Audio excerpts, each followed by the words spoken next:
Good morning mga kananay. Ito na naman tayo, ang nanay niyong mananahi. Ito po ang gawa ko ngayon. Ayan, at tingnan niyo.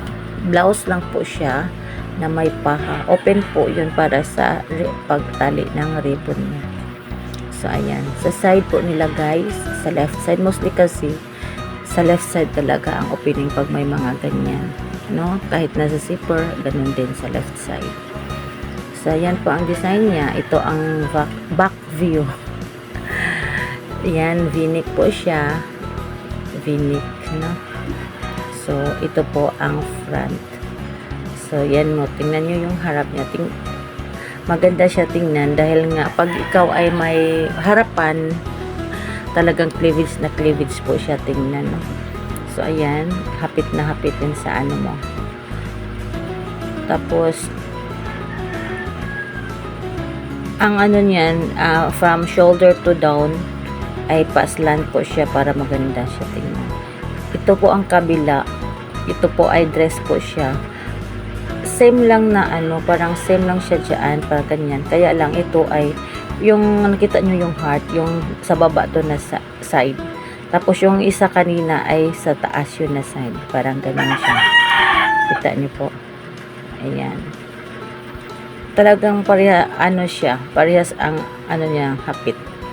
Tapos ang sleeve nito ay puro puff siya. Kaya lang ditong sa dress ay maliit ang sleeve opening. Dito naman sa blouse ay malaki po ang opening niya. So fitting po ang sa dress, no?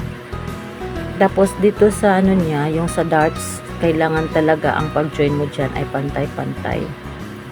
Ayan, kahit sa side, dalawang side, tingnan natin, ayan, pantay yan, no? Pati na rin sa ano nito, tingnan nyo po, ayan, yung sa kilikili, ayan, oh. Sa sleeve at saka sa body na joining, talagang kailangang straighten yan para syempre quality din. Ganun po ang trabaho, diba? Tapos ito may pencil cut po siya pero iba ang pagka-pencil niya. Ayan na. Galing sa taas malaki ang ano niya, tapos pakurba kasi yung cutting niya, tapos sa baba niyan ayan, maliit na ulit. So pencil cut siya. Ito naman ang sa back view tayo. Ito ang zipper. Ayan. Ang joining ay pantay naman. Lahat ng mga joining dito ay talagang pantay-pantay, no? Wala pong high and low tayo sa tahi natin. Ganon po siya ka-quality. Tapos yung sa darts natin, kailangan point to point tayo dyan, no?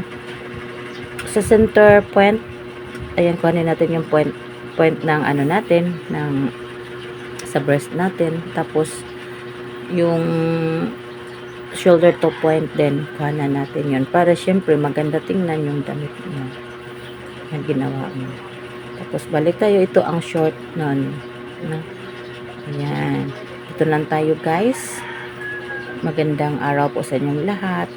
Good luck po and God bless po. Sana po ay nasa mabuting kalagayan tayong lahat. And huwag kalimutang mag-pray always, no? Shout out sa lahat ng mga nandyan na nanonood and supporters. Thank you so much sa inyo po. God bless. God bless. Love you all, guys.